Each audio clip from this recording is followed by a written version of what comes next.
Taken by Darth Sidious as a young boy, the Dathomir Nightbrother that would become known as Darth Maul endured a grueling life of unrelenting danger and excruciating training. Groomed to serve as a deadly assassin rather than a traditional Sith apprentice, Maul will later bring the Black Sun Syndicate to its knees, as well as survive encounters with the Banda Gora cult. After many other long missions of deceit and subterfuge, Darth Maul would finally reveal himself to Qui-Gon Jinn and Obi-Wan Kenobi amongst the Naboo crisis. In the subsequent Duel of Fates, Darth Maul struck down Qui-Gon Jinn, but was horrifically maimed by his Padawan after believing him defeated. Darth Maul sustained himself through his intense hatred, and years later was recovered by his brother Savage and healed by Mother Talzin's magics. After a long battle of political manipulation, Darth Maul commanded the Death Watch, but was confronted by his former master himself, Darth Sidious. Seeing him as a threat, Sidious killed his brother and captured Maul in their duel of power, until he was rescued by his little Death Watch commandos. After battling many of his hated enemies and worthy adversaries, Darth Maul just narrowly escaped his death by the hands of Sidious, thanks to Mother Talzin's sacrifice. Darth Maul's next events are currently unknown, but his legendary ferocity and disturbing resilience are still feared by many.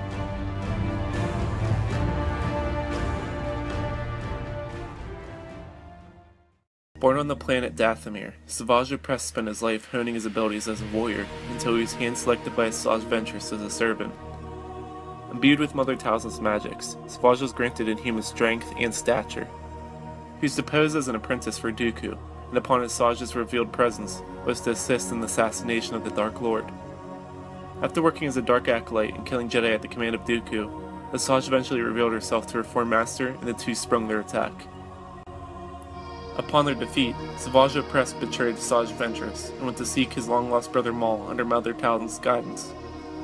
Recovering his horrifically maimed brother, he brought him back to Dathomir to be healed and rehabilitated.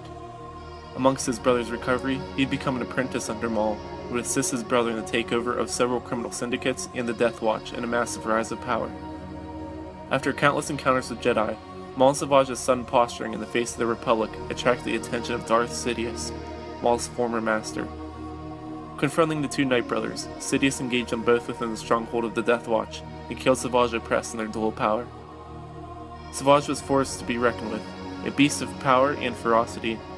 Many Jedi met their deaths at his hands. Born 102 years before the Battle of Yavin, Dooku was taken into the Jedi Order at a young age, becoming the apprentice of Thame Cerulean, as well as being instructed by Jedi Grandmaster Yoda.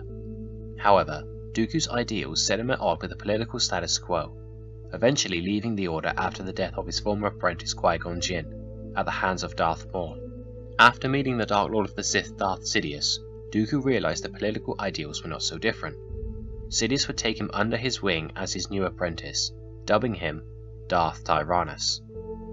Dooku aided his master, subtly influencing events leading to the Clone Wars, even recruiting the bounty hunter Jango Fett as the clone template.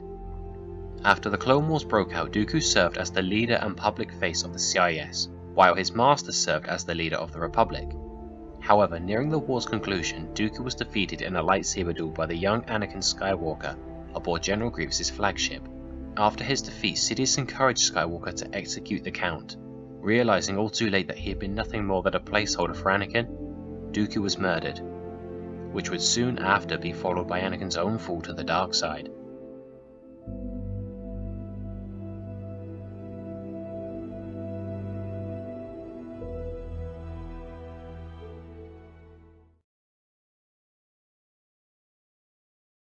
Darth Maul was in his early 30s during the events of the Clone Wars and the Son of Dathomir comic, clearly at his physical peak.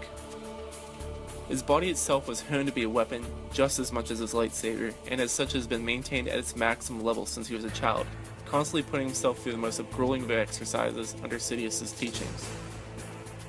His speed was extremely impressive. Almost all of his opponents knew the unrelenting rate of his assault and the power behind it. Maul has repeatedly dispatched opponents even before they had the chance to retaliate, killing multiple targets in one swift attack. In his battle against Kamari Vosa, the Dark Jedi had described the Sith assassin's onslaught as seemingly everywhere and explosive, but too fast even to be seen, despite Darth Maul's injuries to his arm. Vosa herself is a very powerful Force user and very quick, so for her to admit that she was outclassed in this regard speaks volumes, especially considering the fact that she's the former Padawan of Dooku and also extremely arrogant.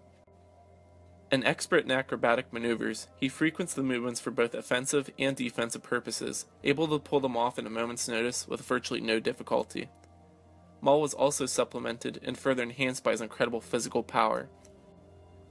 In Maul Lockdown, he ripped the skull from a Rakdol's head and killed a Wampa with his bare hands by punching his hands through its ribs and tearing its heart from its chest. All this with his hands alone. In addition, he is able to overpower General Grievous with a charging tackle, another impressive feat considering the cybernetic strength Grievous himself wields. However, his resiliency is even more threatening, and not even totally attributed to his Zabrak biology, but rather his immense immersion in the dark side of the Force and his personal perseverance. The most obvious feat is the fact he was able to survive his injuries after Episode 1 through his intense hatred of Obi-Wan Kenobi, but Maul has known pain his whole life. During his training with Sidious, he was beaten and starved, and forced to survive on limited rations, all the while being hunted by assassin droids on Mustafar. He was beaten upon his failings, and with almost no time to eat or sleep. In his fight against Pre Vizsla, he had endured the blast of several grenades, resisting concussive effects, and carried on unabated. His bionic legs also award him some advantages in durability as well as endurance, but do pose a weakness to electrical discharges, although he has sustained them before and received no difficulty in their function afterwards. Darth Maul also possesses a natural resistance to Force lightning, but only to a limited degree. This former assassin has been cut and slashed, battered, and nearly ripped apart. In the end of the day, it is going to take nothing short of a fatal blow to put down Darth Maul due to his ridiculous durability.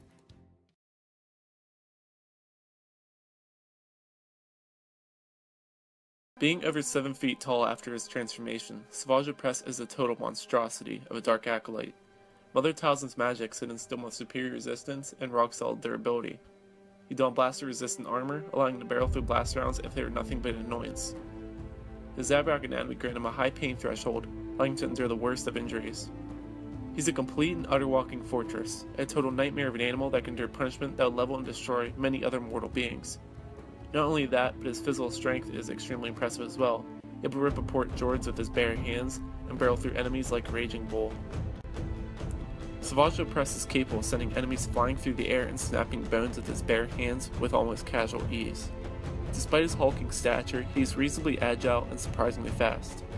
Lastly, Savage has lost his arm at the elbow in a duel with Kenobi and is now fitted with a cybernetic one. Savage is an absolute tank, capable of shrugging off injury and blasting through opposition with sheer power alone. Count Dooku is an 83-year-old human male. Despite his age, Dooku is in nothing short of fantastic shape. Since he spent the majority of his life as a Jedi, his physique would have initially been sustained by the light side of the Force, though that obviously isn't the case here since we are dealing with the Count as a Sith. Dooku's speed, strength and agility were all well developed, being able to hang with foes much younger than himself. He was even described as Grand Master Yoda as being more fit than men half his age. Dooku's tolerance for pain was very considerable. Even in the face of what seemed to be almost certain death, he refused to give in to the intense pain inflicted on him when subjected to Mother Talzin's magic ritual. One of the most notable things about Dooku is that he is one of the few Sith Lords to not sport the pale complexion and yellow eyes common to those that have delved too deep into the dark side of the Force. One common misconception on Dooku's physicality is that many mistake his age as hampering his endurance and stamina, a misconception that I fell prey to in my first video with him.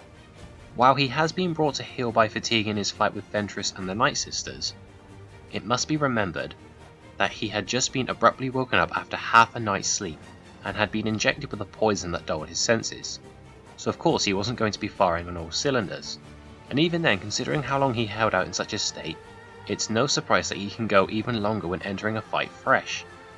Overall, Dooku may have been advanced in age, but his physicality was ultimately more advanced.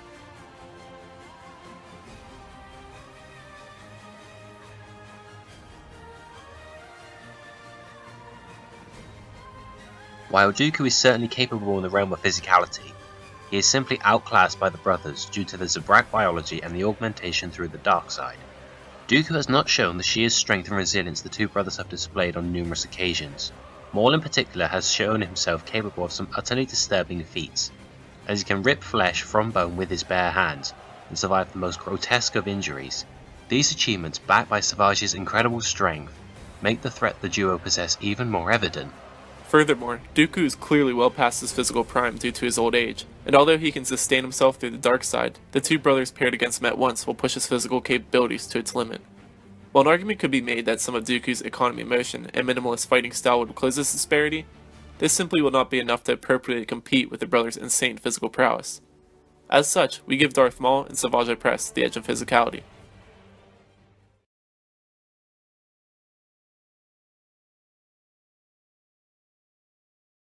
Darth Maul was not trained to be a Sith in the traditional sense. He was groomed and trained to act as an assassin and enforcer rather than a normal Sith apprentice.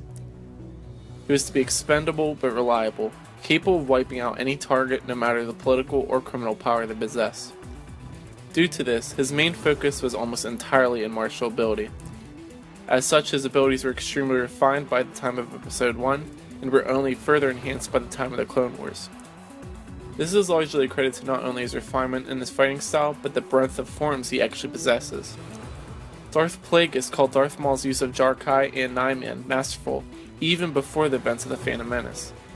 In addition, almost every opponent Maul had faced after this time had been thrown off by his hurricane of an attack, due to his high-level understanding of both Juyo and Itaru. Darth Maul has shown extensive use of a single saber, two lightsabers, and also the saber staff. And this also translates to his knowledge of defending against such weapons just as much as using them himself. Maul also primarily used force augmentation in his lightsaber style to enhance his acrobatic maneuvers, to further throw off his opponents and give himself the advantage in maneuverability. Darth Maul is also trained heavily in the hand-to-hand combat style known as Teräs Käsi, a fighting style specifically tailored for non-force sensitives to defeat force sensitives. This marriage of lightsaber forms coupled with Teräs Käsi created a highly unpredictable, unrelenting, and lightning-fast fighting style, albeit one that requires an unreal amount of energy. However, Darth Maul's physical capability allow him to carry out this method of combat for prolonged periods of time and even throughout the most intensive injuries. Again, I point to his battle with Kamari Vosa, whom described his attack as erratic and unrelenting, even despite his injured arm.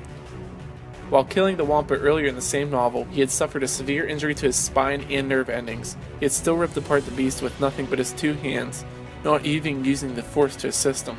Maul frequently implemented these physical strikes into his combat style whenever possible, further throwing his opponent off amidst of his frenzied attack, and finishing him off as they are stunned. Having killed Qui-Gon Jinn, who is considered a top-tier duelist, as well as the legendary swordsman Anun Bandara, there is no question that Darth Maul can contend with the most prestigious of practitioners. Overwhelming them and gradually wearing his opponent down until they are completely fatigued, leaving them no room for escape, Darth Maul is simply a spectacle of shock and awe. Juyo is often seen as a fighting style with a weakness to counterattack, and that fact remains true to even Darth Maul's refined fighting style. However, Maul did not allow this fighting style to be exploited very frequently, even amidst duels faced against multiple lightsaber-wielding opponents. The novelization of The Phantom Menace explains he had manipulated his fight with Qui-Gon Jinn and Obi-Wan to further give himself an advantage, playing defensively and off-balancing them with kicks and force attacks, then separating the two through environmental means and then subsequently overwhelming them. It is in these one-on-one confrontations that Darth Maul really can let loose and overwhelm even the most experienced of warriors. After the events of Episode 1, Darth Maul had taken on encounters against some of the most formidable opponents. In his first encounter with Kenobi after his mutilation, he absolutely dominated his opponent, circumventing the Jedi's morale after taunting his former master's death with Dun Mok. He then physically pummeled him so much to the point where he admitted defeat and fled. However, Darth Maul was arrogant, and after his defeat by Kenobi, more than a bit unstable mentally. As such, he could often become enraged when one taunted his defeat by Kenobi during the Naboo crisis. Although this would award him greater strength through his anger, he had become so clouded by his rage that he had been stabbed through his cybernetic frame by a mere Padawan on one occasion. Had this been someone of greater skill, it could have been a fatal blow across his neck. Regardless, Maul contended with even more repeatable combatants, including Grievous, Aayla Secura, and Mace Windu, yet persevered. He's not to be taken lightly by anyone when it comes to his ability with the lightsaber. Contrary to popular opinion, I simply do not believe Savage Opress to be the unthinking and solely barbaric lightsaber combatant he's often painted as. Savage Opress is unquestionably a practitioner of Form 7 Juyo, with some knowledge and application in Form 4 Tardo. Whereas many see Savage Opress's extremely explosive offense and say that he's but a dumb brute, this sort of fighting style is really the most rational choice given his massive stature and his weapon. Due to his enormous size and great strength, Savage Opress can make these large and massive cleaving motions with his saber staff that would be completely impossible for most other lightsaber combatants. In addition, he can maintain his center balance with extreme efficiency, allowing him to rebound his swing and initiate another attack at a completely insane rate. It's due to his hulking stature and impressive strength that he can make these large motions without relying on any acrobatic ability or supplementary motion. However, it goes without saying that Savage Opress still bears the weaknesses of his chosen fighting style's forms. He is susceptible to counterattacks made evident in openings amidst his offensive, and as such relies extensively on creating unrelenting onslaught to combatively smother his opponent, leaving no such opportunity. Savage has also implemented physical strikes and grapples into his combat style, and where many people seem to believe that these attacks are made because he's just an unthinking brute, I believe them to be an application of Ataru's compatibility with such attacks. The worst of Savage's showings as a lightsaber combatant is seen with his fight against Count Dooku and then his death at the hands of Darth Sidious. These two opponents completely outclass him and are leagues ahead in almost every single category. I don't think it's fair to watch these duels and then come on to the conclusion that Savage is a simple barbarian, especially considering he has held his own against Asajj Ventress and even Anakin and Obi-Wan both by himself. Given the monstrous size he has at his disposal, it is entirely logical for Savage to implement these sort of fighting styles. It'd be foolish if he did not choose to do so. Regardless of any opinion on the matter, there is no denying that he is very effective as a lightsaber duelist, refined or not. Count Dooku was one of the best duelists of his time, and one of the greatest in galactic history. He is the only duelist besides Master Yoda to have defeated Mace Windu in sparring matches. Dooku was a specialist in Form 2 Makashi. Makashi was the only form developed purely for lightsaber dueling. It focuses on elegance and energy efficiency, combined with precision and a heavy focus on balanced footwork. Masters of this style enjoy a massive advantage over most duelists thanks to his pure focus on lightsaber to lightsaber combat. However, since it was developed for one-on-one saber dueling, it does not provide training in blast deflection or for dealing with multiple opponents. Also, due to its elegance, Makashi lacks kinetic force and is weak against heavy-handed swordsmen, such as Gemso specialists. However, these weaknesses were next to never seen with the Count. He has capably deflected blaster fire on several occasions. He could casually defend against multiple duelists, such as Thulm and Sora Bulk, as well as Anakin Skywalker and Obi-Wan Kenobi, capably playing enemies against each other, and evading or shunting them aside, allowing him to face them one at a time. And in regards to Makashi's weakness against strength, Dooku has capably fended off the superhumanly powerful attacks of General Grievous, and utilised redirection and deflection strikes against Anakin Skywalker and the hulking brute Savage Opress. As you can expect from such a dedicated fencer, Dooku had little difficulty at working his way inside his opponent's guard, even casually disarming enemies on several occasions. He was also an expert with the Sun Gem strike, destroying the hilt of his opponent's lightsaber with a masterfully executed attack. The Count also had a proficient knowledge of all 7 lightsaber forms, knowing how to counter any form used against him, and of course teaching them to his droid commander General Grievous. Dooku was a tactical genius, perfectly capable of outwitting an opponent, having led enemies by the nose. His effectiveness was bolstered by his integration of various physical and force-based attacks, all of which he would use at the split second an opening was presented. All these skills have led Dooku to become one of the most skilled duelists of all time, having enabled him to beat the likes of Obi-Wan Kenobi, Anakin Skywalker, Quinlan Vos, Thulm, Asajj Ventress, Sora Bulk, Mace Windu, and even go toe-to-toe with Grandmaster Yoda twice.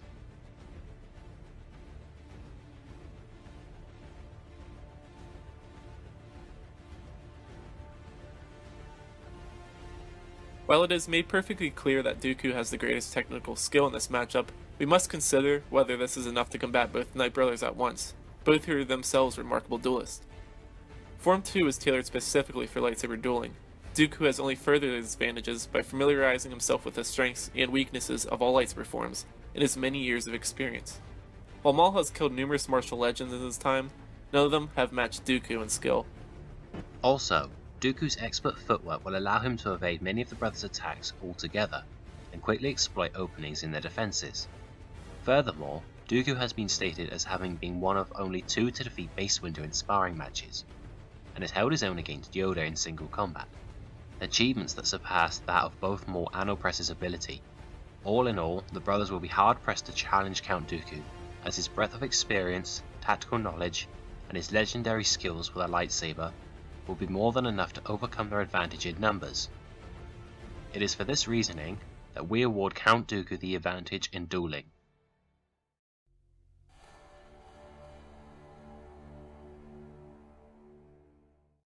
As mentioned earlier, Darth Maul was trained to be a Sith assassin rather than a traditional Sith apprentice, so therefore was not capable of the more refined and advanced dark side abilities such as Force Lightning. However, Maul was still extremely capable in use of telekinetic force attacks as well as mind control. After his defeat at the hands of Obi-Wan Kenobi, Maul had seeped himself even further into the dark side of the Force, and even Darth Sidious himself had known that he'd become much stronger. Maul could use the Force to absolutely thrash his opponent, as seen in numerous encounters with Obi-Wan Kenobi. In the Death Sentence comic series, he had held a large group of men off the ground and rendered them useless for an appreciable long period of time, and had done so with almost casual ease. With the help of Savage Opress, he has even swept away huge groups of enemies, but the most devastating of Maul's abilities was his Force Crush, which he has repeatedly snapped the necks and bones of those unfortunate enough to fall in his sights. Maul had also pulled a ship from a cliff using the Force, but only been able to do so under the dire circumstances he was placed in. And of course, most famously, Maul frequently implemented Force-augmented movement into his fighting style, awarding him even further bolstered maneuverability and speed.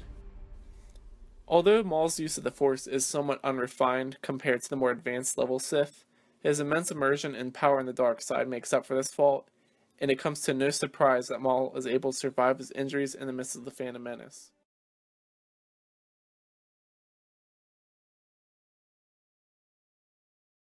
Savage is very similar to his brother Maul in the way that he isn't a refined Force user, nor is he capable of advanced level Force abilities such as Force Lightning. However, like his brother, he's still very potent when it comes to the abilities he can use. Savage has on numerous occasions made massive Force pushes that wiped his proximity totally clear, and is adept in Force Crush as well as augmenting his speed. In tandem with his brother, they pushed a whole swarm of enemies off of a bridge.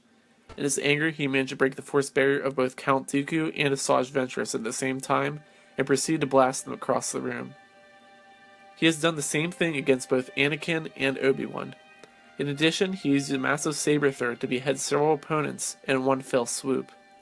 Most impressively, he managed to push a ship off a landing pad, a feat similar to the one Maul had performed, although Maul had only shown he was able to do so when in a desperate situation. Savage is obviously not well versed in the use of the Force, but his telekinetics are absolutely devastating, and he is able to channel his inner rage and create massive propulsions. What he's missing in variety, he makes up for with raw power. Dooku was also known to be a powerful adept of the Force with a lot of natural talent and a unique view on the Force, considering it as a tool to be used. His use of physical augmentation was in fact quite clever, boosting his speed, agility and strength to compensate for his old age, but relying on technical sophistication and skill to best adversaries, as opposed to overwhelming physical ability. However, this didn't translate to an inability or unwillingness to boost his capabilities to superhuman levels, as he can and does when required. He has outpaced Quinlan Vos in terms of speed, and in terms of strength, he has fended off the superhumanly powerful blows of the cyborg Grievous, and engaged in strength-based saber locks with the athletic Anakin Skywalker. Dooku's telepathic skills were highly advanced. In addition to the basic mind trick, he was capable of the Beast Trick ability, using it to tame a Krayt Dragon, keeping it as a pet and commanding it to attack Quinlan Vos during their encounter. Dooku was even capable of forcibly ripping information from a target's mind, and he has even used the Quaytech meditation to conceal his Force signature and move about undetected, though he could be located by other Force wielders that were actively looking for him. Dooku has some skills with the healing arts, on one occasion healing himself of a deadly plague, though he wasn't able to cure himself from a Night Sister poison that dulled his senses. as he didn't have time to identify the substance in time, since he was attacked by Ventress immediately afterwards. His use of telekinesis was considerably powerful, capable of lifting multiple heavy objects at once with little difficulty, and on occasion without the use of hand gestures, demonstrating his high levels of mental control. He has even penetrated the force shields of opposing force wielders on multiple occasions, and conversely, his force shields were potent enough to block the force push of Anakin Skywalker himself, then the most naturally powerful force sensitive currently living. Dooku has demonstrated exceptional skills with Force Choke, and has used it to kill desired targets on multiple occasions, plus the count has even been witnessed using telekinesis for personal levitation. Dooku was a practiced hand in the use of Force Lightning, using it both in combat and for torture.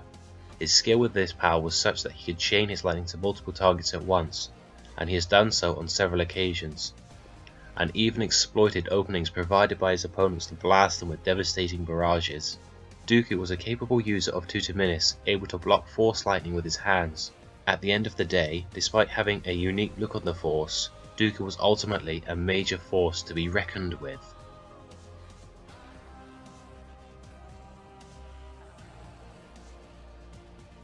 Right from the start, it's clear to see that Dooku is MVP of all three combatants, possessing a greater level of raw power and versatility than either brother.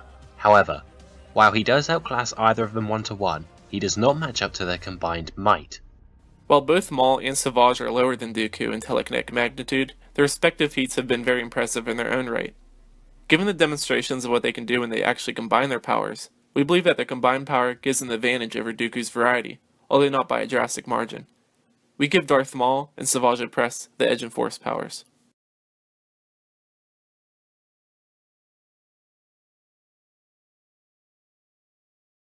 Darth Maul's latest events show him making use of the Darksaber, an ancient relic from the Jedi of the Old Republic era, stolen by Mandalorians and awarded to the reigning Mandalore. Its blade and hilt length are roughly the same length as a standard lightsaber, but doesn't feature any other added functions than its typical counterpart. However, its blade was shaped to fit the image of a sword rather than traditional lightsaber. It is also powered by a black crystal. In addition to its rather archaic-like shape, the hilt held an array of serrated edges aligning its posterior side, which could potentially be used to strike an opponent for added damage. Much like Plo's reflection of his fighting style in his saber, the Darksaber is also in tune with Darth Maul's knowledge of Teräs Käsi. Savage Opress's saber staff was of unique make. Granted to him in his time under the tutelage of Darth Tyrannus, it featured the same emitter guards of his temporary master's saber. With an extended hilt and extended blade length, it provided longer reach than even a standard saber staff was capable of. In addition, it housed separate emitters so that one side could be activated at a time, allowing Savage to wield the weapon as a single-bladed saber with a large grip, or the traditional saber staff. Dooku wielded a curved-hilted lightsaber, providing ergonomic benefits, bolstering his fighting style. His weapon also featured a dual-face function, allowing him to shorten the blade to the length of a shoto for close-quarters attacks. His lightsaber originally used a single blue Adagon crystal as the focusing lens, but later replaced with a single red synthetic crystal after his fall to the dark side, providing his weapon with greater cutting power at the expense of some maneuverability.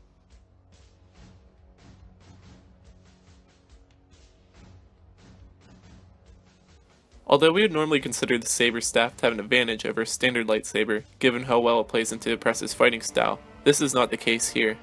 Dooku's lightsaber not only bolsters his fighting style, but the additional option of its dual-face function provides him with an additional benefit that Savage's doesn't. Not to mention Dooku has wielded his weapon more skillfully, and therefore can better make use of its benefits. And of course Maul's Darksaber, however interesting it may be, doesn't provide any real advantages in battle. Dooku gets the edge in weaponry.